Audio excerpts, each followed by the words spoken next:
तो आज की राम राम, आपको दुआ और सलाम, है ना। थोड़ा सा अलग कर लेते हैं, थोड़ा सा चेंज कर लेते हैं। तो विक्रम और बेताल की कहानी आपको बहुत अच्छी लगी होगी। पापी कौन और उसके इतिहास के बारे में भी जानकर आपको अच्छा लगा होगा। उपसर्ग प्रत्यय के बारे में पढ़कर आपको अच्छा लगा होगा, समझ में आया होगा। आशा करती हूँ आपको समझ में भी आए। खुशी तो इसी में है कि आपको समझ में आए और मैं सरलतम तरीके से आपको पढ़ाने का प्रयत्न करूँ, प्रयास करूँ। और मेरा चैनल नॉकआउट एजुकेशन है ना, जो आपके लिए हमेशा तैयार खड़ा है। आपको यदि किसी प्रश्न का उत्तर जानना है, स्वाभाविक रूप से पर्सनली आपको हिंदी की कक्षा आरंभ करनी है, तो आप हमें कमेंट बॉक्स में लिखें। हम आपको एक नंबर प्रोवाइड करवाएंगे जिस पर आप हमें कॉल कर सकते हैं और हिंदी को पर्सनली सीखने के लिए हमसे कांटेक्ट कर सकते हैं। मेरी प्रतियोगिता हिंदी व्यक्तित्व में आप हमेशा भाग लीजिए, प्रश्नों के उत्तर अवश्य दीजिए। मैं देख रही हूँ, देखते बहुत हैं पर प्रश्नों के उत्तर नहीं देते। प्रश्नों के उत्तर दीजिए ताकि मुझे अपना खोजी मिल जाए और मैं अपने मंच पर बुलाकर उसको सम्मानित कर पाऊँ। तो मैं रेणु चैन आपका बहुत बहुत स्वागत करती हूँ मेरे चैनल नॉकआउट एजुकेशन पर। एक ऐसा मंच जो आपको अपने भविष्य की तैयारी के लिए तैयार कर रहा है और अपने प्रयास में प्रयासरत है कि आपको अधिकतम से अधिकतम ज्ञान दे पाए, सिखा पाए और हमें भी सीखने को कुछ मिले। तो चलिए आज हम करेंगे वर्णमाला, शब्द निर्माण। मैंने कहा था उपसर्ग प्रत्यय संधि समास, है ना, ये सारे शब्द निर्माण में आते हैं। शब्दों के ज्ञान को हमारे बढ़ाने में सहायक हैं, नए शब्द को अर्थ सीखने में, बनाने में हमें सहायक हैं। और मैंने ये भी बताया कि कुछ बहुत सारे शब्द ऐसे हैं जो विदेशी भाषा से भी हमारी हिंदी भाषा में आए हैं। क्योंकि देखो, भारत के अंदर समय समय पर परिवर्तन आते रहे हैं, है ना। पहले का भारत क्या था, आज का भारत क्या है, उस अंतर को भी हम जानेंगे, समझेंगे हर फ्राइडे को, जब हमारी कहानियां धीरे धीरे पूरी हो जाएंगी। ठीक है, तो आज हम हमारी भाषा को सीखना, बोलना और पढ़ना सीखेंगे। किसके जरिए? वर्णमाला के जरिए, जिसे हम कहते हैं फोनोलॉजी और अल्फाबेट्स। अल्फाबेट्स तो समझते हो ना, अ आ ई उ ऊ, मैंने बताया भी था अल्फाबेट्स। ठीक है, तो आज हम शुरू करते हैं। ठीक है, अब देखिए, वर्णमाला अल्फाबेट्स के बारे में तो हम सब जानते हैं। अल्फाबेट्स में जो हमारी वर्णमाला है, या यूं कह लो कि हमारे जो हिंदी के अल्फाबेट्स हैं, वो हमें शब्दों के निर्माण में सहायक हैं। लेकिन शब्द बनाने से पहले हमें उसके बनाने की जो विधि है वो भी तो सीखनी पड़ेगी, है ना। जब देखो, जो छोटा सा बच्चा होता है, जब दुनिया में आता है, उसका एक नामकरण करते हैं, उसको एक नाम देते हैं। हर धर्म का अपना अपना एक अलग सिस्टम है ना। चाहे वो हिंदू धर्म है, चाहे मुस्लिम धर्म है, चाहे ईसाई धर्म है, कोई सा भी धर्म है, ठीक है, सब जगह बच्चे का नामकरण होता है। बच्चा बड़ा होता जाता है तो उसको हम नई नई चीज़ें सिखाते हैं, लेकिन उन नई नई चीज़ों में हम अपने पारंपरिक ज्ञान को उसे अवश्य देते हैं कि नहीं।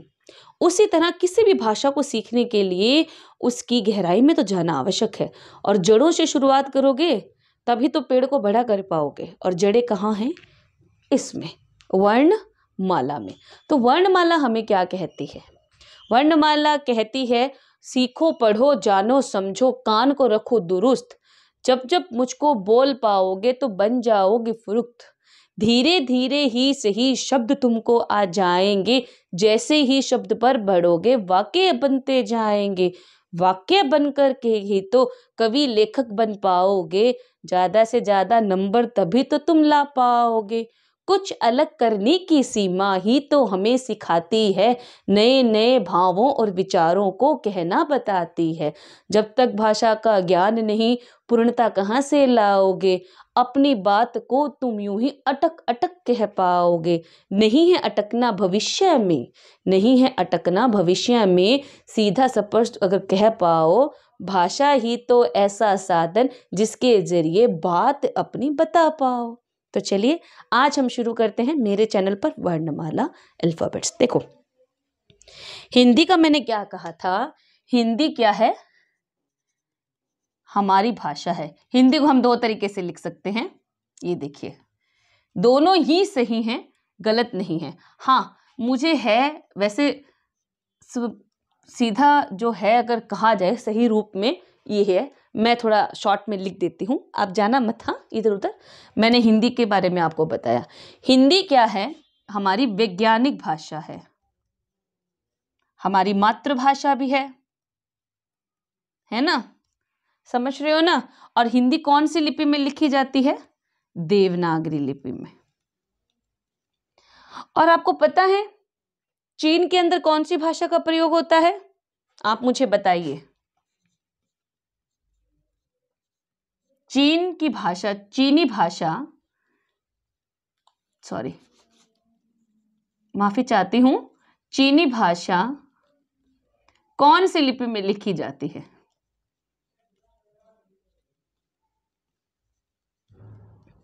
कौन सी लिपि में है या लिखी जाती है?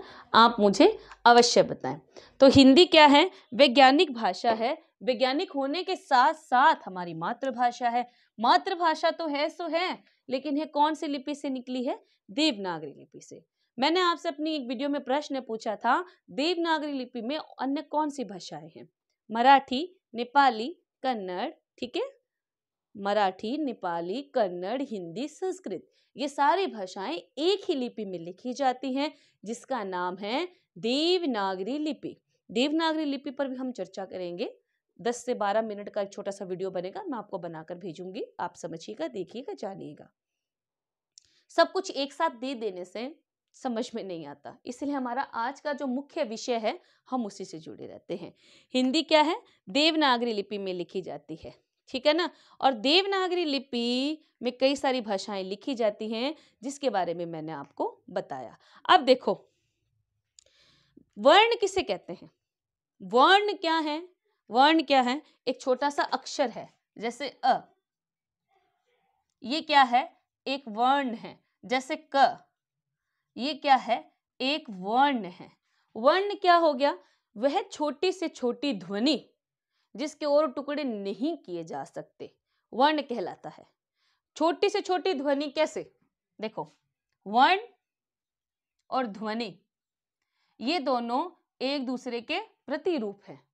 वर्ण है तो उसका साउंड भी तो होगा ना, अ, है ना? तो ध्वनि और वर्ण दोनों एक दूसरे के क्या है? प्रतिरूप है। दोनों एक दूसरे की जान पहचान करते हैं। और वर्णों के व्यवस्थित समूह को क्या कहते हैं? वर्णमाला कहते हैं। अब आप कहोगे मैडम कैसे आप बता रहे हो, वर्णों का व्यवस्थित समूह कैसे हुआ? मैं बताती हूँ वर्णों का व्यवस्थित समूह कैसे होगा। देखो, ए आ से लेकर अंग आहा तक, क ख घ से लेकर ज्ञ तक। मैंने डॉट डॉट इसलिए लगाए हैं क्योंकि इनके बीच में जितने भी वर्ण आएंगे उनके बारे में।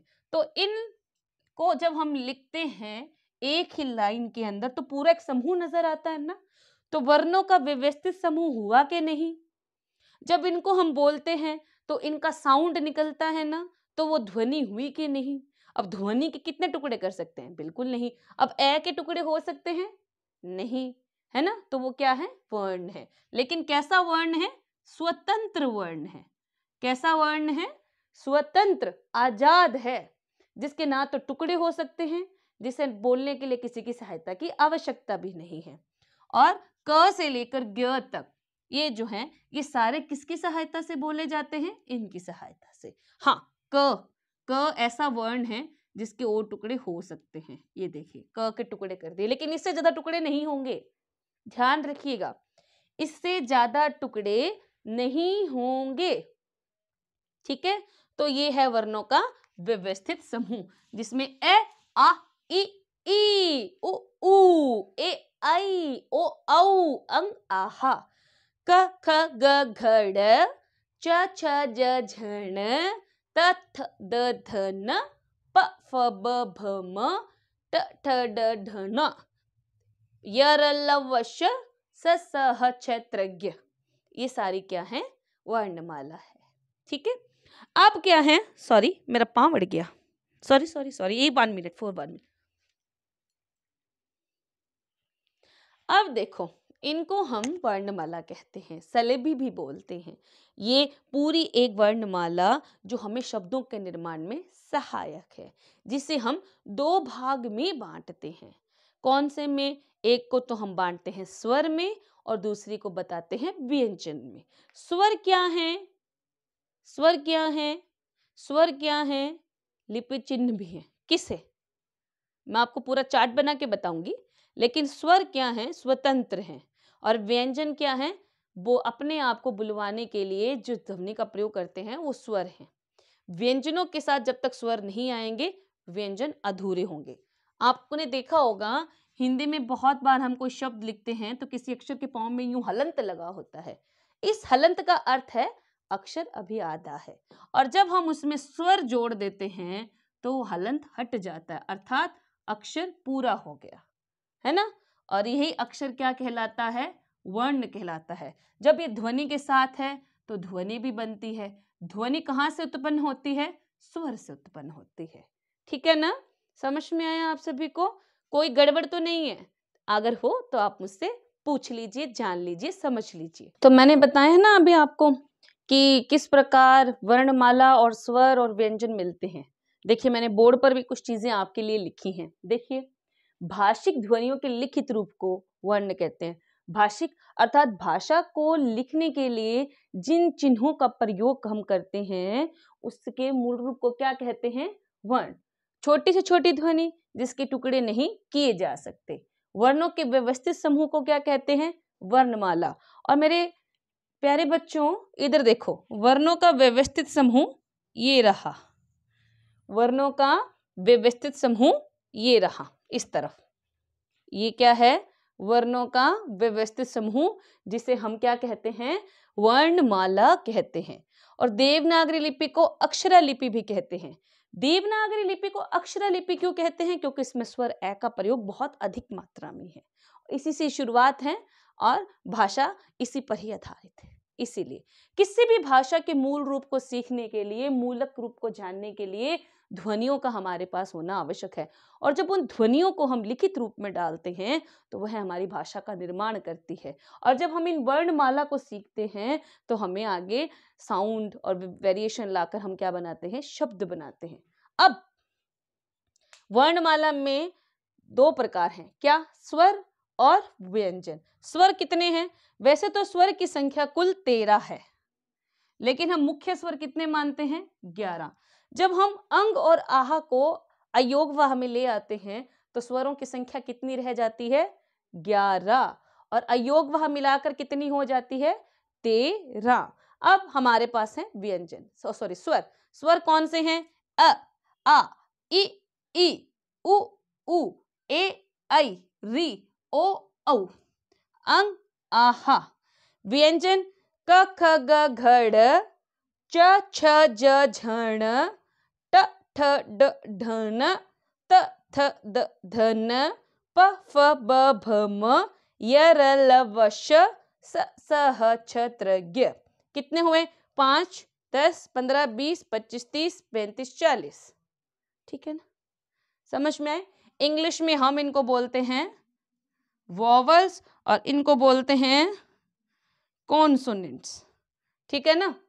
लेकिन ये जो कॉन्सोनेंट हैं, हिंदी के जो ये व्यंजन हैं, हिंदी के ये व्यंजन स्वर के बिना नहीं बोले जाते। इनका मूल रूप कैसा दिखता है? कोई बता सकता है? इनका मूल रूप है बिना स्वरों के इस तरह। ये अधूरे हैं स्वर के बिना। स्वर इनको क्या करते हैं? पूर्ण करते हैं। ठीक है? अब हम इसके इस मूल रूप में अर्थात व्यंजन के इस मूल अक्षर में हलंत के वाले क में अगर अ जोड़ते हैं तो ये क्या हो गया? क। आधा, अब हम बोलते हैं क, अगर क आधा हुआ तो क यहीं रह जाएगा। उच्चारण करके देखिए, प्रैक्टिकल करके देखिए, आपको खुद को समझ में आएगा कि अक्षर आपसे क्या कह रहा है, वर्ण आपसे क्या कह रहा है। मैं आधा हूं कि मैं पूरा हूं। ठीक है? इसके अलावा ये मैंने बता दिए, स्वर कितने हैं? 11। अयोगवाह कितने हैं? 13। व्यंजन कितने हैं? इनको मिला के ये सारा टोटल कितना आएगा? चलो मुझे बताओ, स्वर और व्यंजन इन दोनों का टोटल यानी कि इन दोनों का योग कितना आएगा?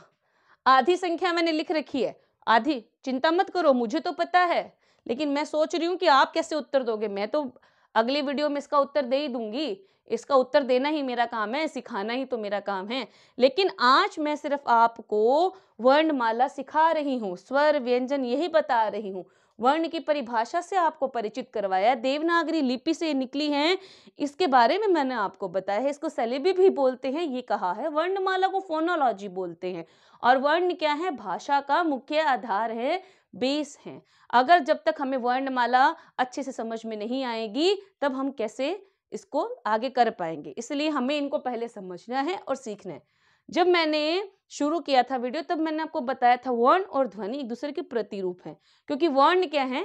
उच्चारित होते हैं, उच्चारित करते हैं तो इनकी अपनी ध्वनि निकलती है और इन्हीं ध्वनियों के आधार पर हम आगे जाकर शब्दों का निर्माण करते हैं।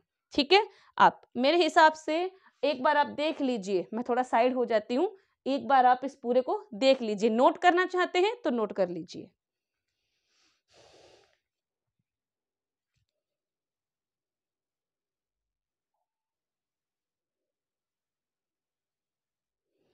जो ये वर्ण होते हैं ना, भाषा के मूल आधार हैं जिससे शब्दों की रचना हम करते हैं। शब्दों की रचना में स्वर और व्यंजन का महत्वपूर्ण रोल है, महत्वपूर्ण अदाकारी है। कैसे? अभी देखेंगे। मैं आशा करती हूँ आपने नोट कर लिया होगा। जल्दी जल्दी लिखना सीखिए थोड़ा, पर बिना लिखावट को बिगाड़े।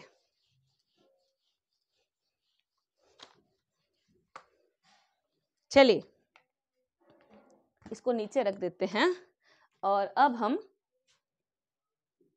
देखिए, मैंने लिखा स्वर, है ना? स्वर क्या है? अ, ये खाली है। आ, जिसे हम आ की मात्रा और पूर्ण हिंदी में बोलते हैं खड़ी पाई। ई, जो अक्षर के आगे की ओर आती है। ई, जो अक्षर के पीछे की ओर आती है। इसको बोलने में हमें कुछ ही सेकंड लगते हैं और इसको बोलने में हमें थोड़ा टाइम भी लगता है, जैसे ई, है ना? हर री की मात्रा, ये हो गया पीछे, ठीक है? ए छोटी, ए बड़ी, ओ छोटा, ओ बड़ा, अंग बिंदी, आहा खाली, इसको हम कहते हैं विसर्ग और इसे हम कहते हैं बिंदी। और ये सारे क्या हैं? स्वर की ध्वनियां। और इन्हीं ध्वनियों का व्यंजन के साथ जब मेल होगा तो क्या बनेंगे? शब्द। और इसी से जब इन ध्वनियों को हम लिखित उच्चारित करते हुए लिखित रूप में ले आते हैं तब वो क्या कहलाती है? लिपि। हिंदी की लिपि कौन सी है? देवनागरी। मराठी भाषा की भी है देवनागरी, संस्कृत की भी है देवनागरी, ठीक है? नेपाली भाषा की भी देवनागरी है, ठीक है? पंजाबी भाषा की लिपि कौन सी है? मुझे अवश्य बताएं, कमेंट बॉक्स में डालें। जब चैनल को लाइक कर रहे हैं, कमेंट कर रहे हैं, वीडियो देख रहे हैं, प्रश्नों के उत्तर दे रहे हैं, शेयर कर रहे हैं, तब एक छोटा सा आंसर भी तो कमेंट बॉक्स में डाल दीजिए। सब्सक्राइब जरूर कीजिए, नए वीडियोस लगातार आएंगे। बिंदी और विसर्ग। विसर्ग का प्रयोग सर्वोत्तम रूप में सबसे ज्यादा संस्कृत भाषा में होता है, ठीक है? एक शब्द ले लेती हूं मैं विसर्ग का, प्रातः। बिंदी का तो मैंने खुद ही बता दिया था आपको, हिंदी, है ना? ओ, अच्छा, इन सब मात्राओं के बारे में आपको पता लग गया, अच्छे से समझ में आया? तो इतना मैं आपको सिखा रही हूँ, बता रही हूँ, ध्यान रहेगा, याद रहेगा। इतने की पहले प्रैक्टिस कीजिए, अभ्यास कीजिए। अब मैं मिलती हूँ व्यंजनों को लेकर आपको अगली वीडियो में। तब तक के लिए आप मेरे चैनल को सब्सक्राइब कीजिए, शेयर कीजिए, लाइक कीजिए, कमेंट कीजिए, पूछे गए प्रश्नों के उत्तर अवश्य दीजिए। मैंने यहाँ पूछा है आपसे चीनी भाषा कौन सी लिपि में है और अन्य भाषाओं की लिपि कौन सी है, पंजाबी की लिपि कौन सी है, और स्वर और व्यंजन के बारे में जाना है। स्वर और व्यंजन कुल संख्या कितनी है? स्वरों की कुल संख्या 13 है, 2 अयोगवा हैं, बाकी संपूर्ण स्वर हैं। और स्वरों की रचना और मात्रा मैंने बताया। याद रखिए, स्वर क्या होते हैं? स्वतंत्र होते हैं। इनकी सहायता से क्या बनते हैं? व्यंजन पूर्ण होते हैं। बनते नहीं है, व्यंजन तो बना ही हुआ है, लेकिन ये क्या होते हैं? पूर्ण होते हैं। इनके बिना क्या है? व्यंजन अधूरे हैं, आधे हैं। क याद रखिए, आधा क और पूरा क, ये स्वर सहित है और ये स्वर रहित है। ये क्या है? स्वर रहित और ये क्या है? स्वर सहित। याद रखिए, समझिए, जानिए और प्रयास कीजिए, अभ्यास कीजिए। तब तक के लिए मुझे अलविदा कहिए, क्योंकि मैं मिलती हूँ आपको अगली वीडियो में।